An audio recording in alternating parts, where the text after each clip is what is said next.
பிரைஸ்லாம். கத்தருக்குள்ள எல்லாரும் சந்தோஷமா இருக்கீங்களா? கத்தருடைய பிள்ளைங்க எப்போதும் கத்தருக்குள்ள சந்தோஷமா தான் இருப்போம். திருத்துவ தீர்க்க தரிசன ஊழியத்தின் சார்பா நமக்கு கொடுத்த இந்த மாசம் வாக்கு தத்துவம் நெருக்கம் நீங்குவதாக அந்த தலைப்புல நம்ம டெய்லி வார்த்தைகளை தியானிச்சுட்டு வரோம். நிச்சயமா இந்த 30 நாட்களுக்குள்ள நமக்குள்ள இருக்கிற எல்லா நெருக்கங்களும், நம்ம குடும்பத்துல இருக்கிற எல்லா நெருக்கங்கள், நம்மளை சுற்றி இருக்கிறவங்களோட நெருக்கங்கள், நம்ம தொழில இருக்கிற நெருக்கங்கள், எல்லா நெருக்கங்களையும் கர்த்தர் ஆவியானவர் துறையோட எல்லாவற்றையும் எடுத்து போடுவார் நம்ம விசுவசிக்கலாம். இன்று நம்ம வார்த்தை மூலியமா நெருக்கம் நீங்குவதாக அதை நம்ம பார்க்க போறோம். இன்னைக்கு நம்ம பார்க்க போறது மரணத்துக்கு எதுவான நெருக்கம் வந்தது, அதை எப்படி பரிசுத்த ஆவியானவர் அதை நீக்குவதற்கு உதவி புரிகிறார் அப்படின்னு சொல்லி நம்ம பார்க்க போறோம். யோனா நம்ம வாசிச்சோம்னா, யோனா தீர்க்கதரிசிக்கு பரிசுத்த ஆவியானவர் தீர்க்க தரிசனம் மூலியமா உரைத்து இனிமே பட்டணத்திற்கு ஒரு அழிவு வரப்போகுது, அதை நீ போய் அறிவிக்கணும்னு சொல்லி கர்த்தர் வார்த்தை வெளிப்படுத்துறாரு. ஆனா யோனா ஒரு நேர்மையான காரியம் அப்படின்னா, ஒருத்தவங்க ஆசீர்வாதமா இருப்பாங்க, நீங்க செழித்திருப்பீங்க அப்படின்னு சொல்லி கர்த்தர் நமக்கு வெளிப்படுத்துறாருன்னா அதை நம்ம ஈஸியா போய் மக்கள் கிட்ட சொல்லிடுவோம். ஆனா அந்த இடத்துல நீவே பட்டணம் அழிந்து போக போகுது அப்படின்னு சொல்லி அந்த தீர்க்க தரிசனத்தை குறித்து போய் சொல்றதுக்கு யோனா ஒரு தயக்கம் அவருக்குள்ள இருந்தது. அதனால கர்த்தர் சமூகத்திலிருந்து விலகி, அவர் அந்த கர்த்தர் பாதையை விட்டு விலகி தர்ஷீஷுக்கு போயிடுவாரு. கப்பல்ல ஏறி அங்க சென்று கொண்டிருக்கும் பொழுது அந்த இடத்துல கர்த்தர் கீழ்ப்படியாமல் போனதுனால அது அவரை கீழ்ப்படிய வைக்கிறதுக்காக ஒரு மரணத்துக்கு ஏதுவான ஒரு நெருக்கம் அந்த இடத்துல வருது.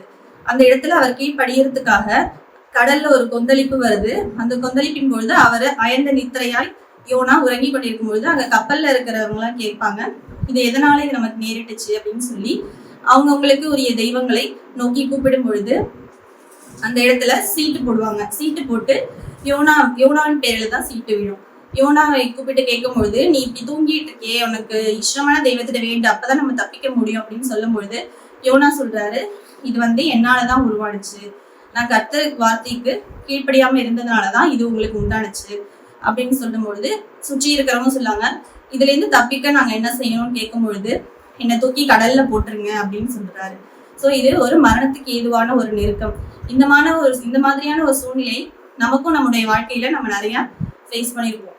ஒரு நெருக்கமான ஒரு சூழ்நிலையில கர்த்தர் வார்த்தைக்கு கீழ்ப்படியாம நம்ம மாம்சத்துல மனுஷிகத்துல நம்மளோட கம்ஃபர்ட் ஜோனுக்கு இருக்கிறதுக்காக, நம்மளுக்கு பேர் புகழுக்காக நம்ம என்ன பண்ணுவோம், அவர் சமூகத்தை விட்டு விலகி அவர் வார்த்தைக்கு கீழ்ப்படியாம போயிடுவோம். அந்த நேரத்துல மரணத்துக்கு ஏதுவான ஒரு நெருக்கம் அந்த இடத்துல வருது. அவங்க கூட இருக்கிறவங்களும் வார்த்தைக்கு கீழ்ப்படிஞ்சு கடவுளுக்கு பலிகளும் செலுத்தி யோனாவை தூக்கி கடல்ல போட்டுறாங்க. போட்டதுக்கு அப்புறம் ஒரு மீனை கர்த்தர் கட்டளையிடுறாரு. அந்த மீனின் வயிற்றுக்குள்ள யோனா போயிடுறாரு. நிச்சயமா அந்த இடத்துல மீனின் வயிற்றுல இருந்து யோனா கர்த்தர் சமூகத்தை நோக்கி வேண்டிக் கொள்ளுகிறதா நம்ம அதுல வசனங்கள்ல வாசிக்கிறோம். நம்ம இப்ப நார்மலா வீட்டுல இருக்கும்போது, அறைக்குள்ள இருக்கும்பொழுது, சர்ச்சுக்குள்ள இருக்கும்பொழுது நல்லா ஃப்ரீயா சந்தோஷமா நம்ம வாஞ்சிக்க முடியும், துதிக்க முடியும், நம்ம சந்தோஷமா இருக்கும்போது கத்தி ஆராதிக்க முடியும், எல்லாமே பண்ண முடியும். ஆனா மீனோட வயிற்றுக்குள்ள இருக்கும் பொழுது யோனா அந்த நேரத்திலையும் கூட வயிற்றுக்குள்ள இருக்கும் பொழுதே அவருடைய வார்த்தை என்ன சொல்லுது? யோனா 2வது அதிகாரம் 2வது வசனம், என் நெருக்கத்தில் நான் கர்த்தரை நோக்கி கூப்பிட்டேன், அவர் எனக்கு உத்தரவு அருளினார், நான் பாதாளத்தின் வயிற்றில் இருந்து கூக்குரலிட்டேன், நீர் என் சத்தத்தை கேட்டீர் அப்படின்னு சொல்லி அவருடைய உள்ளம் அந்த இடத்துல வாஞ்சித்து கர்த்தரை நோக்கி மன்றாடுது. நான் இந்த மாதிரி ஒரு சூழ்நிலையில நான் சிக்கியிருக்கேன், ரொம்ப இக்கட்டான ஒரு மரணத்துக்கு எதுவான சூழ்நிலையில நான் இருக்கேன், நெருக்கமா இருக்கேன், இந்த நேரத்துல நீங்க என்னை காப்பாத்துங்க அப்படின்னு அவர் அந்த இடத்துல கேட்கல. நிச்சயமா கடவுள் உதவி புரிவாரு, நிச்சயமா நம்ம தப்பிக்கப்பட்டுருவோம்ன்ற ஒரு ஆழ்ந்த விசுவாசத்தோட என்ன சொல்றாரு, நான் கூக்குரலிட்டேன், நீர் என் சத்தத்தை கேட்டுட்டீங்க, என் சத்தத்தை நீங்க கேட்டுட்டீங்கன்னு ஒரு ஆழ்ந்த விசுவாசத்தோட அந்த இடத்துல சொல்றாரு. நிச்சயமா அந்த இடத்துல ஃப்ரெஷ்ஷா ஒரு ஜீவனோட நம்ம எப்போதும் நம்ம துதிக்கிற மாதிரி, ஆராதிக்கிற மாதிரி, ஜெபம் பண்ற மாதிரி அவர் ஜெபிச்சுக்க முடியாது. ஒரு மயக்க நிலைமையிலேயோ இல்ல ஏதோ ஒரு கான்சியஸ் இல்லாம ஒரு தெளிவில்லாத ஒரு சூழ்நிலையில அவருடைய உள்ளம் அந்த இடத்துல வாஞ்சியோடு நிச்சயமா நம்ம தப்பிக்கப்பட்டுருவோம், கர்த்தர் நம்ம நிச்சயமா நம்மள இரக்கம் மன உருக்கம் உள்ளவர், நிச்சயமா நம்மளை காப்பாத்துவாருன்ற ஒரு ஆழ்ந்த விசுவாசம் அவருடைய உள்ளத்துல இருக்கிற அந்த வாஞ்சை அவருக்குள்ளாக பற்றி எரிந்தது. அந்த வாஞ்சை அதுக்குள்ளாக இருக்கு. அதுக்குள்ள எப்படியெல்லாம் அவஸ்தைப்பட்டேன் அப்படின்னு சொல்லி அந்த வசனங்கள்ல நம்ம தொடர்ந்து வாசிக்கிறோம். அதை பார்த்து கர்த்தர் அவரை விடுவிக்கிறாரு. மீன் வயிற்றிலிருந்து யோனாவை கரையில கக்கும்படியாக கட்டளையிடுகிறாரு. அதுக்கு அப்புறம் திரும்பவுமாய் மீண்டுமாய் வார்த்தை வருது, நினிவே பட்டணத்துக்கு நீ போய் இந்த காரியத்தை நீ அறிவிக்கணும் அப்படின்னு சொல்லும் பொழுது, அதுக்கு பிறகு யோனா அந்த வார்த்தைக்கு கீழ்ப்படிந்து நினிவே பட்டணத்துக்கு போறாரு. யோனா 2வது அதிகாரம் 8வது வசனம் வாசிக்கும் பொழுது, பொய்யான மாயையை பற்றி கொள்ளுகிறவர்கள் தங்களுக்கு வரும் கிருபையை போக்கடிக்கிறார்கள் அப்படின்னு சொல்றாங்க. சோ இதுல பாத்தீங்கன்னா நினிவே பட்டணத்துல மக்களுடைய அக்கிரமங்கள் கர்த்தர் சமூகத்தை எட்டுனுச்சு அப்படின்னு சொல்லி நம்ம அந்த இடத்துல பாக்குறோம். அந்த மாதிரி பொய்யான மாயையை பற்றி கொண்டு உலக மாயைகளையும் உலக காரியங்கள்லையும் பாவ காரியங்களையும் இருந்து அந்த நினிவே பட்டணத்துடைய அக்கிரமம் கர்த்தர் சமூகத்தை எட்டுனுச்சுன்னு சொல்லி நம்ம யோனா 1வது அதிகாரத்துல வாசிக்கிறோம். அந்த சூழ்நிலைகள் மாற்றி போடும்படியா, அந்த மரணத்துக்கு ஏதுவான அந்த சூழ்நிலைக்கு அவர்கள் மனம் திரும்பும்படியா யோனா மூலியமா அந்த இடத்திற்கு தீர்க்கதரிசியை அனுப்புறாரு கடவுள். அந்த நேரத்துல போய் நினிவே பட்டணத்துக்குள்ள யோனா தீர்க்கதரிசி என்ன சொல்றாரு, இந்த பட்டணம் கவிழ்க்கப்பட போகுது அப்படின்னு சொல்லி வார்த்தை சொல்றாரு. ஆனா இதுக்கு எப்படி நீங்க தப்பிச்சுக்கணும், நீங்க விசுவாசமா இருங்க, கடவுள் உங்களை காப்பாத்துவாரு அப்படின்னு எந்த ஒரு ரெஸ்ட்ரிக்ஷன்ஸும் எந்த ஒரு ஆப்ஷன்ஸும் அவர் சொல்லல. அவர் சொன்ன வார்த்தை நினிவே பட்டணம் கவிழ்க்கப்பட்டுரும், அதுக்கு சொல்லிட்டு அவர் போயிட்டாரு. அந்த நினிவே பட்டணத்தில் உள்ள மக்கள் எல்லாமே உடனே தேவனை விசுவாசித்து உபவாசம் செய்யும்படி கூறினார்கள். யோனா 3வது அதிகாரம் 5வது வசனம்ல நம்ம வாசிக்கிறோம். பெரியோர் முதல் சிறியோர் மட்டும் ரெட்டுடுத்தி கொண்டார்கள். அந்த இடத்துல தேவனை அவர்கள் விசுவாசித்து, நிச்சயமா இந்த மரணத்துக்கு ஏதுவான இந்த ஒரு வார்த்தை நமக்கு எதிராக வந்திருக்கு, அந்த மரணத்தை நிச்சயமா கர்த்தர் மாற்றி போடுவாருன்னு அவர்களுக்குள்ளாக ஒரு விசுவாசம் இருந்தது. அதனால தேவனை விசுவாசித்து சிறியோர் முதல் பெரியோர் வரை ரெட்டெடுத்தி கொண்டார்கள் அப்படின்னு நம்ம வாசிக்கிறோம். அதே 3வது அதிகாரம் 6வது வசனத்துல, நினிவே ராஜாவுக்கு எட்டின போது சிங்காசனத்தை விட்டு எழுந்து ரெட்டு உடுத்தி கொண்டு சாம்பலில் உட்கார்ந்தார். அவருடைய பிரதானிகளும் நிர்ணயம் பண்ணப்பட்டபடி எல்லாருமே அங்க ஃபாஸ்டிங் இருந்திருக்காங்க. அந்த நேரத்துல மிருகங்கள், சிறு குழந்தைகள்ல இருந்து பெரியவர்கள் வரை எல்லாருமே உபவாசம் இருந்து கர்த்தரை நோக்கி மன்றாடுறாங்க. மன்றாடும் பொழுது நிச்சயமா நம்ம கர்த்தர் அதை மாற்றி போடுவார். ஏன்னா கர்த்தர் இரக்கமும் மன உருக்கமும் நீடிய சாந்தமும் மிகுந்த கிருபையும் உள்ள தேவன், தீங்குக்கு மனசாப்படுகிற தேவனாக இருக்கிறார். அவர்களை அதை தப்புவிக்குவதற்காகவே, அந்த அழிவிலிருந்து நீக்குவதற்காகவே அவர்கள் அந்த மனம் திரும்புதல் அவர்களுக்குள்ளாக ஒரு கிரியை செய்தது. அந்த நேரத்துல கர்த்தர் மனம் இறங்குறாரு.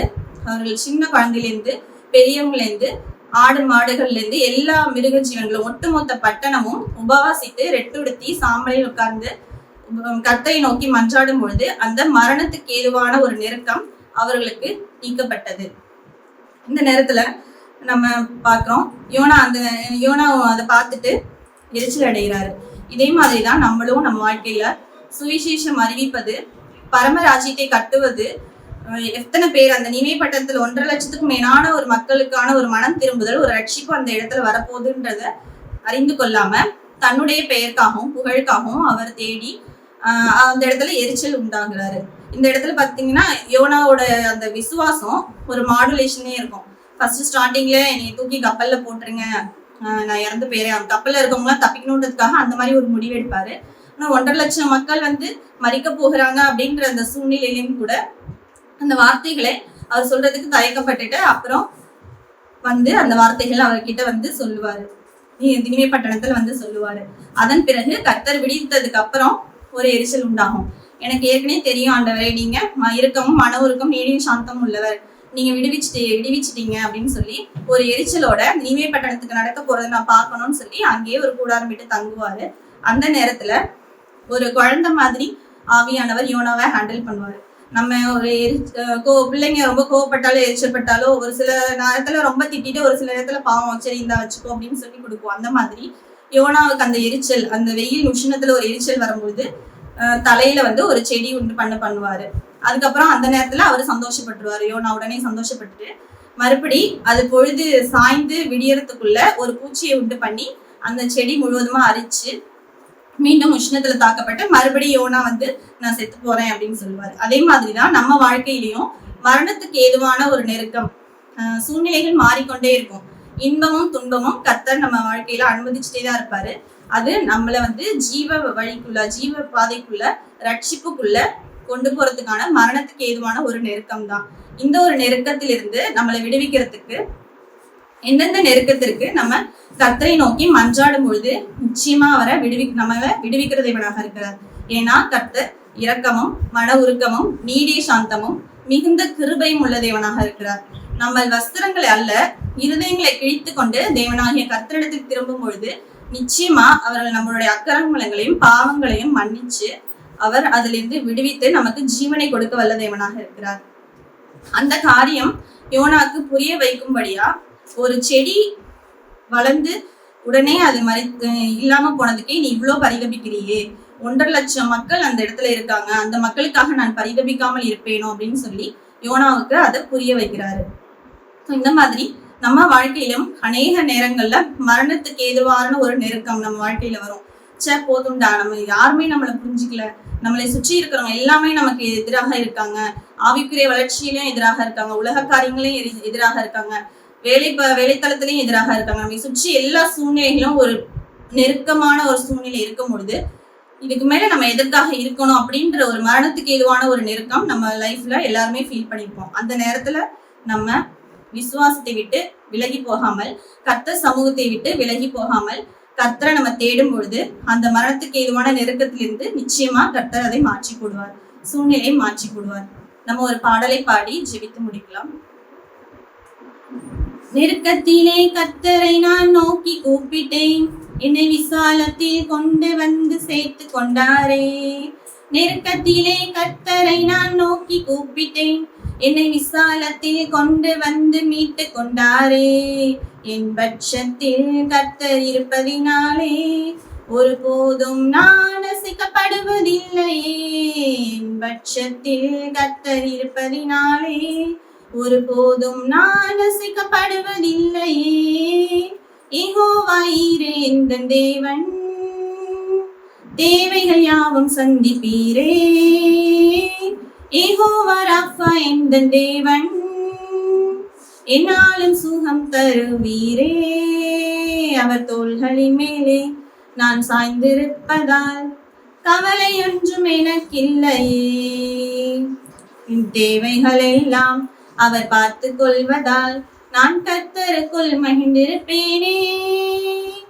ஆமென். நம்ம இந்த மாதிரி மரணத்துக்கு ஏதுவான நெருக்கம் வரும்பொழுது கர்த்தரை நோக்கி நம்ம கூப்பிட்டோம்னா அவர் நமக்கு ஆலோசனை கொடுக்கிற தேவனாக இருக்கிறார். வானத்தையும் பூமியும் உண்டாக்கின தேவன், உங்களையும் என்னையும் படைத்த தேவன், உயிருள்ள தேவன், உண்மையுள்ள தேவன் இயேசு கிறிஸ்து மட்டும்தாங்க. ஆமென்.